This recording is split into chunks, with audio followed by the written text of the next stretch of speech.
Welcome back to Stunt School. It's been quite a while since I've done one of these, but after a full riding season, I finally have some more knowledge to spread. This episode is going to cover the main stand-up circle positions.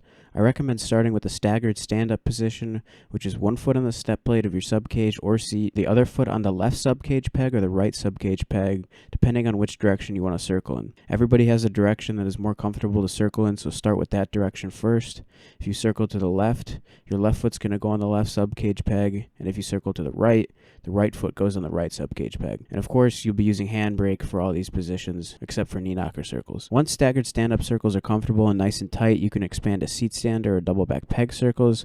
Personally, I did double back peg circles next. Once I could get a few rotations going, I tried seat stander circles, and then I would practice both of them in the same session. These three positions are kind of the base circle positions. The next few are going to be slightly more advanced, and I really recommend not trying them until you have staggered seat stander and double back peg circles locked down. The next circle position you can try is Ralph Laurie, which is right foot, left peg if you circle to the left. It would be the opposite if you circle to the right. You can clutch up directly from this position, which is kind of an awkward clutch up, or you can step from seat stander into this position, which ends up being easier once you commit to stepping to the peg. And I've made a tutorial on this already, so you can go watch that video as well. When stepping into Ralph Laurie from seat stander, you can cross your right leg in front or behind your left leg when you step to the peg. It just kind of depends on the location of your subcage pegs. Grom subcage pegs are usually farther back as opposed to big bike subcage pegs. So for me on the Grom, it's more comfortable for me to step behind my left leg to get to that peg. After learning seat stander in straight line and circles, you can do what I call double knee in straight line and circles, which is essentially the same position as seat stander, but instead of being on your feet, you just drop both your knees down to the seat.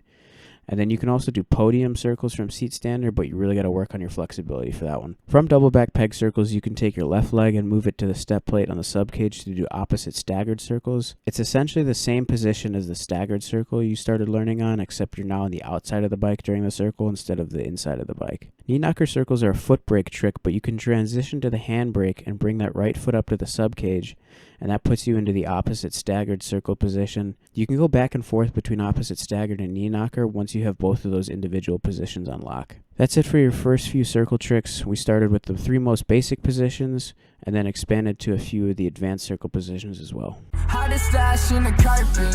Yeah, we trapping out apartments. I ain't done when you start shit. To be honest, get the flame in my heart, gotta spark it. I didn't know that love